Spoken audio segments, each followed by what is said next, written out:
Hello friends नमस्कार ನಾನು ನಿಮ್ಮ ಫ್ರೆಂಡ್ ಸೋನು ನೀವು ನೋಡ್ತಾ ಇದ್ದೀರಾ ಹೆಲ್ಪ್ಫುಲ್ ಫಾರ್ ಎವರ್ ಚಾನೆಲ್ ನಲ್ಲಿ ನಿಮ್ಮೆಲ್ಲರಿಗೂ ಆತ್ಮೀಯ ಸ್ವಾಗತ।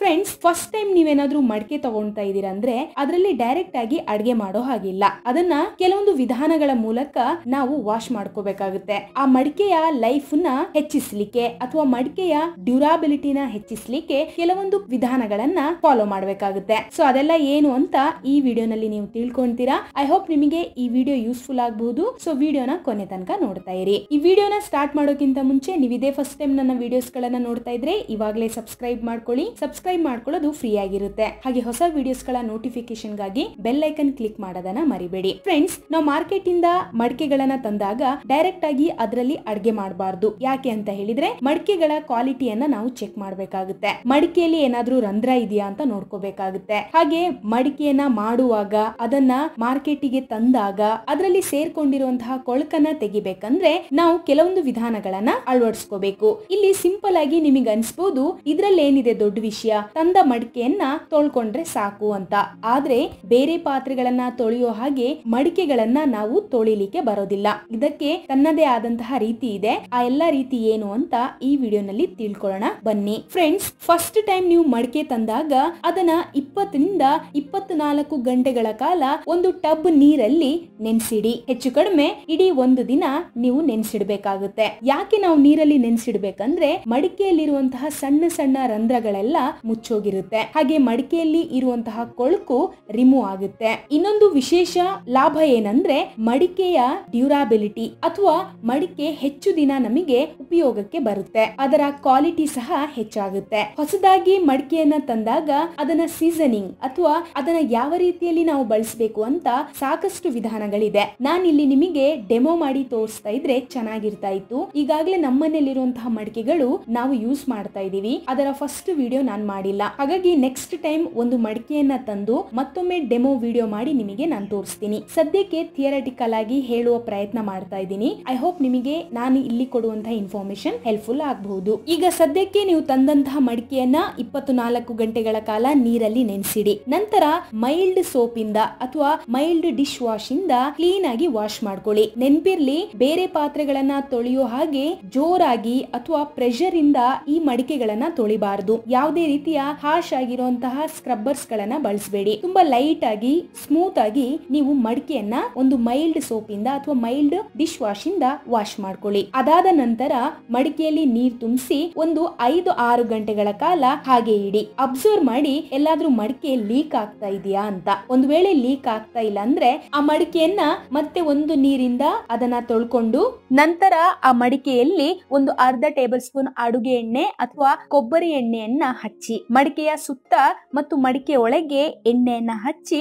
ಅದನ್ನ ಒಂದು 8 ಗಂಟೆಗಳ ಕಾಲ ಹಾಗೆ ಇಡಿ। ಮಿನಿಮಮ್ 8 ಗಂಟೆಗಳ ಕಾಲ ಇಡ್ಲೇಬೇಕು, ಮ್ಯಾಕ್ಸಿಮಮ್ 24 ಗಂಟೆಗಳ ಕಾಲ ಇಟ್ರೆ ಒಳ್ಳೆಯದು। ಆ ಮಡಿಕೆಯನ್ನ ನೀವು ಅಬ್ಸರ್ವ್ ಮಾಡಿದ್ರೆ ಮಡಿಕೆಯಲ್ಲಿ ಹಚ್ಚಿದ ಎಣ್ಣೆ ಆ ಮಡಿಕೆ ಅಬ್ಸರ್ವ್ ಮಾಡ್ಕೊಂಡಿರುತ್ತೆ, ಹೀರ್ಕೊಂಡಿರುತ್ತೆ, ಇದರ ಅರ್ಥ ಮಡಿಕೆಯ ಕ್ವಾಲಿಟಿ ಹೆಚ್ಚಾಗ್ತಾ ಇದೆ ಅಂತ। ಇನ್ನೊಂದು ವಿಚಾರ, ಕೆಲವೊಂದು ಮಡಿಕೆಗಳಲ್ಲಿ ಎಣ್ಣೆ ಹಚ್ಚಿದಾಗ ಮಡಿಕೆಯ ಕಲರ್ ಚೇಂಜ್ ಆಗಬಹುದು, ಅದೇನು ದೊಡ್ಡ ವಿಚಾರ ಅಲ್ಲ।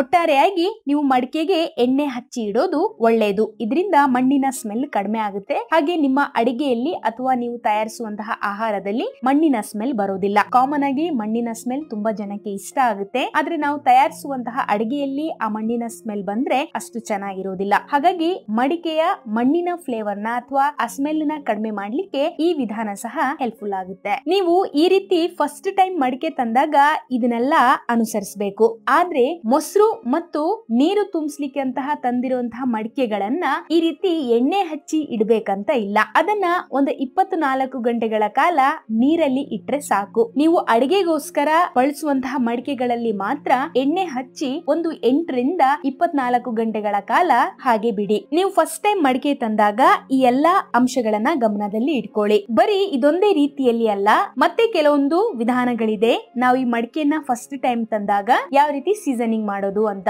ಅದನ್ನ ಡೆಮೋ ವಿಡಿಯೋ ಮಾಡಿನೇ ನಾನು ತೋರಿಸ್ತೀನಿ. ಸದ್ಯಕ್ಕೆ ಇನ್ನೊಂದು ಹೇಳಬಲ್ಲೆ, ಫಸ್ಟ್ ಟೈಮ್ ನೀವು ಮಡಿಕೆ ತಂದಾಗ ಅನ್ನದ ಗಂಜಿಯಲ್ಲಿ ನೆನೆಸಿಡಬಹುದು. ಅನ್ನದ ಗಂಜಿಯಲ್ಲೂ ಸಹ ಒಂದು 20ರಿಂದ 24 ಗಂಟೆಗಳ ಕಾಲ ನೆನೆಸಿಡಿ. ಇದರಿಂದನೂ ಸಹ ಮಡಿಕೆಯ ಕ್ವಾಲಿಟಿ ಹೆಚ್ಚಾಗುತ್ತೆ, ಆ ಮಡಿಕೆಯ ಡ್ಯೂರಾಬಿಲಿಟಿ ಅಥವಾ ಮಡಿಕೆ ಹೆಚ್ಚು ದಿನ ಬಾಳಿಕೆಗೆ ಬರುತ್ತೆ. ಆದ್ರೆ ಆ ಗಂಜಿಯನ್ನ ಬಿಸಾಕ್ಬೇಡಿ. ಗಂಜಿ ಸಮೇತ ಆ ಮಡಿಕೆಯನ್ನ ಕಡಿಮೆ ಫ್ಲೇಮ್ ಅಲ್ಲಿ ಇಡಿ. ಆ ಗಂಜಿಯಲ್ಲಿ ಒಂದು ಸ್ವಲ್ಪ ಉಪ್ಪು ಹಾಕಿ ಗಂಜಿಯನ್ನ ಬೇಯಿಸ್ಕೊಳ್ಳಿ. ಮಡಿಕೆಯಲ್ಲಿರುವಂತಹ ಅನ್ನದ ಗಂಜಿ ಬೇಯುವಾಗ ಮಡಿಕೆಯಲ್ಲಿ ಇರುವಂತಹ ಎಲ್ಲಾ ಡರ್ಟ್ನೆಸ್ ಅಥವಾ ಗಲೀಜನ್ನ ತೆಗೆಯುತ್ತೆ. ಇದರಿಂದ ಮಡಿಕೆಯ ಕ್ವಾಲಿಟಿ ಸಹ ಹೆಚ್ಚಾಗುತ್ತೆ. ಇನ್ನೊಂದು ವೆರಿ ಇಂಪಾರ್ಟೆಂಟ್ ವಿಷಯ ಏನಂದ್ರೆ, ನೀವು ಫಸ್ಟ್ ಟೈಮ್ ಮಡಿಕೆ ತಂದಾಗ ಈ ಎಲ್ಲಾ ಕ್ರಮಗಳನ್ನ ಅನುಸರಿಸಿ, ಜೊತೆಗೆ ಫಸ್ಟ್ ಟೈಮ್ ನೀವು ಒಲೆ ಮೇಲೆ ಇಟ್ಟಾಗ ಅಥವಾ ಗ್ಯಾಸ್ ಮೇಲೆ ಮಡಿಕೆ ಇಟ್ಟಾಗ ಹೈ ಫ್ಲೇಮ್ ಅಲ್ಲಿ ಯಾವುದೇ ಕಾರಣಕ್ಕೂ ಇಡಬೇಡಿ. ಯಾಕಂದ್ರೆ ಮಡಿಕೆಯಲ್ಲಿ ಕ್ರ್ಯಾಕ್ಸ್ ಗಳು ಕಾಣಿಸ್ಕೋಬಹುದು, ಮಡಿಕೆಯ ಕ್ವಾಲಿಟಿ ಕಡಿಮೆ ಆಗಬಹುದು, ಬೇಗ ಮಡಿಕೆ ಹೊಡೆದೋಗುವಂತ ಚಾನ್ಸಸ್ ಇರುತ್ತೆ. ಹಾಗಾಗಿ ಕಡಿಮೆ ಫ್ಲೇಮ್ ಅಲ್ಲಿ, ಕಡಿಮೆ ಉರಿಯಲ್ಲಿ ನೀವು ಮಡಿಕೆಯಲ್ಲಿ ಆಹಾರ ತಯಾರಿಸಲಿಕ್ಕೆ ಪ್ರಾರಂಭಿಸಿ. ಇದಿಷ್ಟು ಮಡಿಕೆಯನ್ನ ನೀವು ಫಸ್ಟ್ ಟೈಮ್ ತಂದಾಗ ಅನುಸರಿಸಬೇಕಾದಂತಹ ಕೆಲವೊಂದು ವಿಧಾನಗಳು. ಐ ಹೋಪ್ ನಿಮಗೆ ಈ ವಿಡಿಯೋ ಹೆಲ್ಪ್ಫುಲ್ ಆಗಬಹುದು. ಸಾಧ್ಯ ಆದ್ರೆ ನೆಕ್ಸ್ಟ್ ವಿಡಿಯೋನಲ್ಲಿ ಡೆಮೋ ಮಾಡಿ ತೋರಿಸ್ತೀನಿ. ಇನ್ನು ಕೆಲವೊಂದು ವಿಧಾನಗಳಿದೆ, ಅದೆಲ್ಲ ತುಂಬಾ ಎಫೆಕ್ಟಿವ್ ಆಗಿ ವರ್ಕ್ ಮಾಡುತ್ತೆ. ಸೊ ಅವುಗಳನ್ನೆಲ್ಲ ನಿಮ್ ಜೊತೆ ಶೇರ್ ಮಾಡ್ಕೊಂತೀನಿ. ಹಾಗೆ ಇನ್ನೊಂದು ವಿಚಾರ, ಮಡಿಕೆಯನ್ನ ಬೇರೆ ಪಾತ್ರೆಗಳು ತೊಳೆಯೋ ರೀತಿಯಲ್ಲಿ ತೊಳೆಯೋ ಹಾಗಿಲ್ಲ.